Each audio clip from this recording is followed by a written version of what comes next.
Today I'm going to share with you one part of my portfolio, which is related to environmental and climate policy, but also to the European Union, because I'm going to talk about a new participatory format, which has been established in the European Union by the European Green Deal. And this is the European Green Deal. So when you talk about climate or environmental policies in the European context these days, you almost automatically end up with this graph provided by the European Commission, which lays out the main elements of the European Green Deal. So on like one pillar of the measures which comprise the European Green Deal focus greatly on climate and energy related challenges, which the European Union, such as any other jurisdiction, has to tackle. And the other pillar ties in more with issues related to nature protection, but also like classic environmental policy, as you see here, in the sense of like limiting or even preventing pollution. So there is this goal of having a zero pollution ambition for a toxic-free environment, for example. And so if we look at the boxes at the top, which are highlighted in green, that already indicates a fairly ambitious agenda, which actually the European Green Deal is. It's currently in the process of being implemented. Some elements of it have been implemented, others have actually faced opposition and are still struggling or have also even failed to be adopted, for example, by the People's Party group in the European Parliament. So, and at the bottom of this graph, you have financing the transition and then also leave no one behind. These are also important elements, but I'm interested in an element which is even further down at the bottom of this graph. So on the one side, you see the EU as a global leader, and then on the other side, you see a European Climate Pact. And that's actually what I'm interested in. I'm interested in the European Climate Pact. And the European Climate Pact is a scheme which encourages individuals to act as policy entrepreneurs. And of course, there is a very rich literature on policy entrepreneurship. It's also defined differently in different strands of the pertinent literature. Here, I'm referring to work which was published by Eileen Boisson and Dave Heitema back in 2017. And there they actually make the point that we know a lot about individuals who take action, but that we know less about entrepreneurial strategies, the key role of collaboration between those seeking change, and how the political, structural, and cultural historical context actually influences entrepreneurial activities. And yet, what I'm going to do for the next couple of minutes, which we're going to spend together, is to focus on those individuals and the actions they take. And the authors, so Eileen and Dave, they refer here to heroic figures, and I'm going to focus on these heroic figures here, which become figures or become agents because of the European Climate Pact. So the European Climate Pact is first and foremost a format to recruit individuals and to give them the capacity so that they can contribute to reaching the goals of the European Green Deal, which is effectively about reaching a zero carbon economy in the future. And the core element of this the scheme are the so-called Climate Pact ambassadors. So I'm going to abbreviate these as CPAs, but I'm probably going to just spell them out when I refer to them in the presentation. So these individuals, they have a mandate which the European Commission formulates as such that they should inform, inspire, and also support climate policy and action in their communities and networks. They should lead by example. So these should be individuals who demonstrate that they are committed to climate action and environmental protection, and show this by taking appropriate measures. And they should inspire others. So that means they should encourage citizens, organizations, and regional and national governments to get involved in climate action, and to deploy ambitious measures to accelerate systemic change. And of course, it's a networking format, so they should connect with each other and make sure that they establish networks with like-minded individuals and stakeholders from across Europe and share information. So that's like what the mandate comes with. In the beginning, it's a fairly new format, so it actually just started to attract people in 2021. So it's about 4 years in place. And in the beginning, the mandate was relatively ambiguous and open for interpretation. But now, as you could see, the mandate has received some concretization from the European Commission. And the Commission on its website also highlights what benefits Climate Pact ambassadors would receive. So first and foremost, they would receive recognition from the European Commission. And this is actually an interesting information, and the reason why I started to get interested in the Climate Pact ambassadors, they receive a public profile on the Pact's website. So I will also share with you an impression of what these profiles look like. And it's interesting because from the perspective of the European Commission, it's a benefit that they are like displayed with their pictures, contact details, and everything. But as a scholar, I thought, oh, okay, but that also means they are attributed responsibility. So what does this really mean to these people, right? To be displayed on a public platform. So it actually raises expectations on them to act once they apply for a mandate and actually become appointed. Another benefit, according to the Commission, is that Climate Pact ambassadors gain visibility for climate action. And now motivating the topic for today's talk, that they also get an opportunity to carry out advocacy, on the Climate Pact's website, but also on the social media channels, and also in other formats which the European Commission runs in the frame of the European Climate Pact. So advocacy is actually something which is promised to these individuals, which is interesting, and of course raises the question, well, if they are offered a chance to act as policy advocates, do they also do this or not, right? So how do they exactly fill their mandate? And another benefit, according to the Commission, is that individuals who become Pact ambassadors, they also receive support in terms of capacity building. So just to give you a sense of the states from which the Climate Pact ambassadors come from. So at this point, I should already stress that in the beginning, the format was much more inclusive. So even people from outside the European Union could become Climate Pact ambassadors. And this is data from January 2023, so from last year. And there you see that actually there was a considerable share of individuals from India, for example, who had applied and became appointed as Climate Pact ambassadors.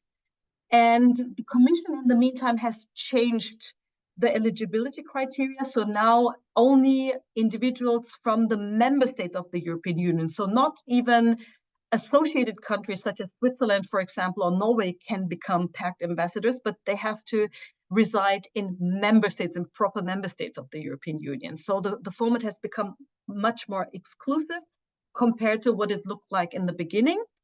And just focusing maybe on the figure that shows you the members that came 1 year ago from the member states, but also from associate countries. We see Italy and Spain featured very prominently, followed by Germany. It's a bit surprising actually, because Germans usually feature very prominently with such formats, but in this case, it's mostly Italians and Spanish people represented in this format. And this is a screenshot of these public profiles that the European Commission offers. In the understanding of the Commission, this is a benefit, to showcase the people and to provide them visibility.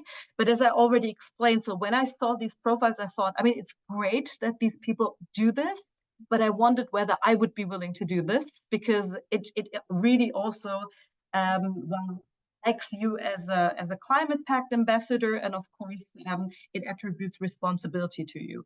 So here you see the type of information which is displayed on the website. So first and foremost, you see that there are around 550 pact ambassadors. The number varies, and as I said, 1.5 years ago, the number of pact ambassadors was almost 800, because the format was much more inclusive, and now the number has actually gone down because of the new eligibility criteria. So you see the name of the people, email addresses, where you can find them in the social media. Then there's a short text explaining like how they perceive of their mandate, and then there are some keywords, and of course the country where they reside or which they represent. So that's just to give you a sense of the variety of pact ambassadors you can encounter on that website. That's another one from Italy. And the first one we've seen from Finland is actually a person who represents the Committee of the Regions. And this person here from Italy, she's a researcher, and she also presents herself as a researcher. And so that's also the point she makes in her public profile, that she wants to contribute to climate action by actually supplying insights from her research. So that's just to give you a sense of like how much variation there is, even in these very, very short texts with the title responsibilities. So when you just look at these texts and you want to understand like what do climate pact ambassadors do, you see that 73 of them state that they are interested in providing climate education and raising awareness, which is quite plausible. 10% make no concrete statements on action. They just say, I think it's important, I'm there for you, but they don't say what they want to do with their mandate. 10% refer to the organizations which they represent, and 7%, and I shall say only 7%, refer to advocacy specifically by saying that they want to advocate stricter climate policy, for example. And these are a few examples from climate pact ambassadors who actually refer to advocacy. So here, for example, you see that one climate pact ambassador says that he or she, I'm not sure what gender this person belongs to or identifies with. This person states that it's about advocating for climate change and sustainability through media, and it's not very concrete, right? It's not about advocating for climate action with policymakers, for example.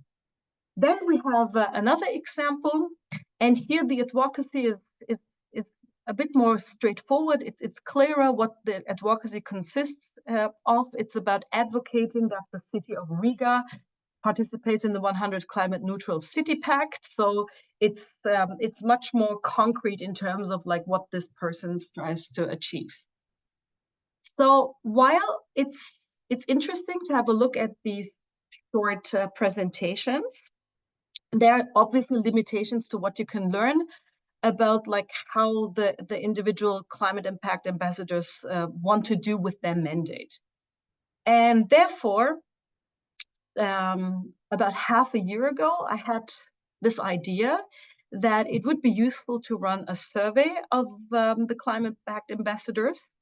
And at that time, I was very lucky to have a very interested student with me, David Jepka, who has in the meantime submitted his thesis, but who really liked the idea and said, whoa, that's what I would really love to do for my bachelor's thesis. And so together we worked on a survey questionnaire.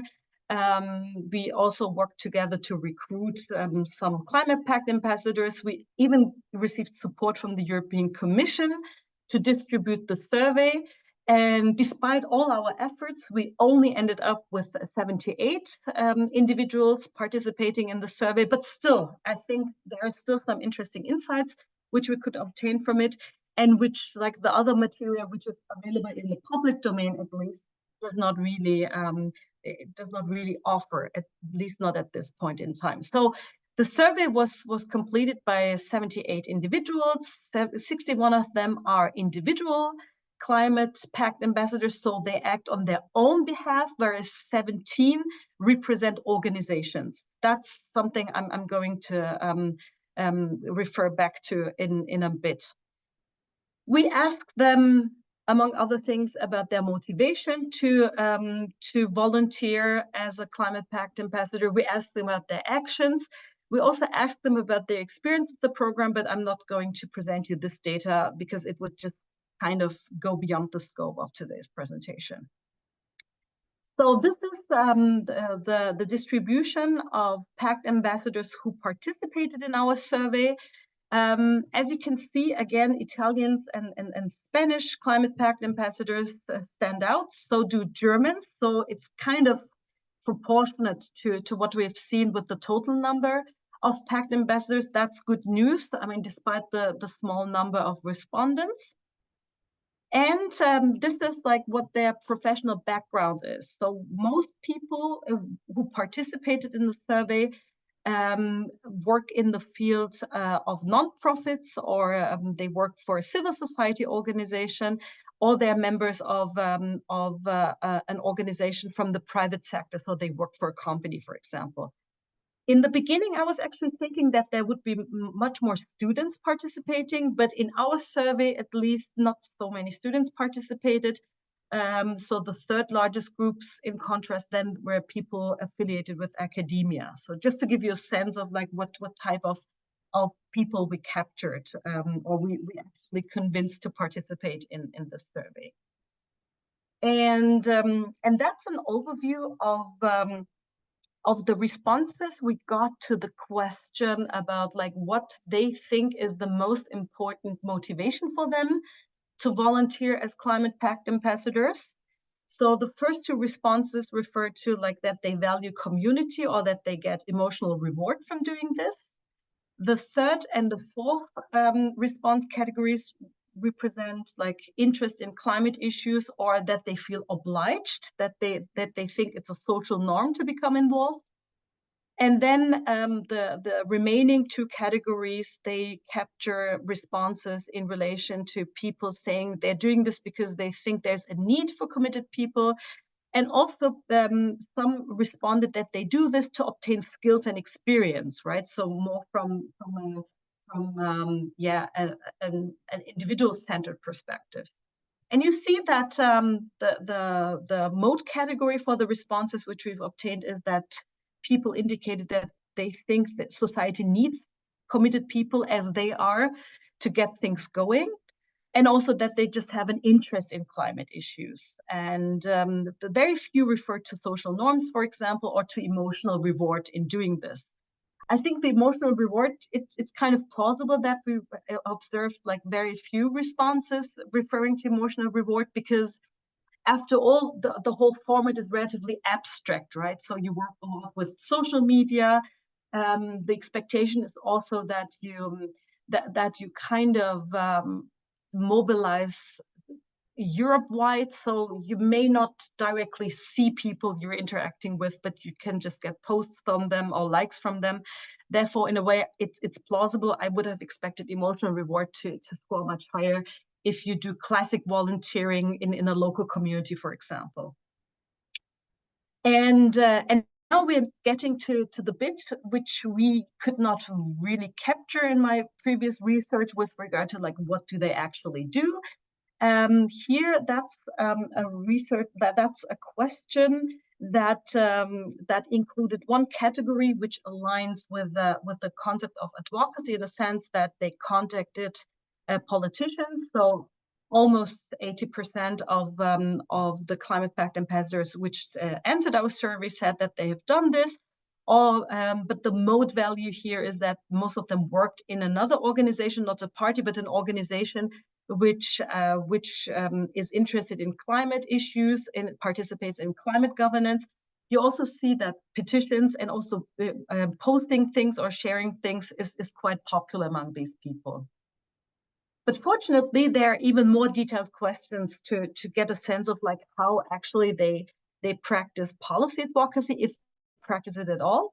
So these are questions we've taken from a survey fielded a couple of years ago by Byers on policy advocacy. And here you see, for example, the share of individual climate pact ambassadors, not those representing organizations, but those who act on their own behalf, like what type of actions they've taken. So you see, for example, support for parliamentarians, which is one category, is very low. It's 0 here with most respondents who are climate pact ambassadors in their own right. But you see, media involvement is, for example, something they usually do, or they also encourage lobbying. So they don't do it themselves, but they encourage lobbying. What they rather don't do is to stage protests, and they are also not that active in the field of producing reports or brochures. Then shifting to the group of climate pact ambassadors who act on behalf of an organization. Here we also have more response categories, because with some of these categories, it just would not have made sense to ask them to individuals or individual climate pact ambassadors. So usually it doesn't make sense to ask them, do you organize conferences, right? But here it makes sense to ask this. And what you clearly see here is, so I'm mostly interested in the support for parliamentarians, for example. You see that the group is split. So you have one group accounting for around 40%, where they say they've never done this since their mandate started. Then the other half has done this, and even more than once, for example. Staging protests is also nothing this group does, but you see they tend to publish statements, they tend to get involved in media, and organize conferences, for example. So when climate pact ambassadors get involved in advocacy work, it's interesting to see who their targets are. And I have to say, I was really surprised, because I expected many of them who take action to actually approach courts, because there's this literature on climate litigation, for example. But what you see here, that courts were actually hardly a target of climate pact ambassadors. They mostly target civil servants in line ministries. That's the row in the middle. Or they tend to target ministers, right? Ministers or civil servants in line ministries, but not so much courts, for example. And that's kind of plausible. Center of government is like not as dominant as going via the ministries, for example. So summing up, the EU has created a new scheme which facilitates, like in principle, at least policy advocacy, but also policy entrepreneurship. And what we could see with like the survey data, but also with the data published on the website of the European Climate Pact, is that there are individuals who are willing to be policy entrepreneurs, yeah, and that they're willing to take action. So they're also entrepreneurial in the sense of policy advocacy, in the sense that they approach decision makers. They do this by either mostly approaching ministers or civil servants working in line ministries. And what we could also see is that the strategies of the individual and organizational climate pact ambassadors differ, which is totally plausible. You have a different set of resources.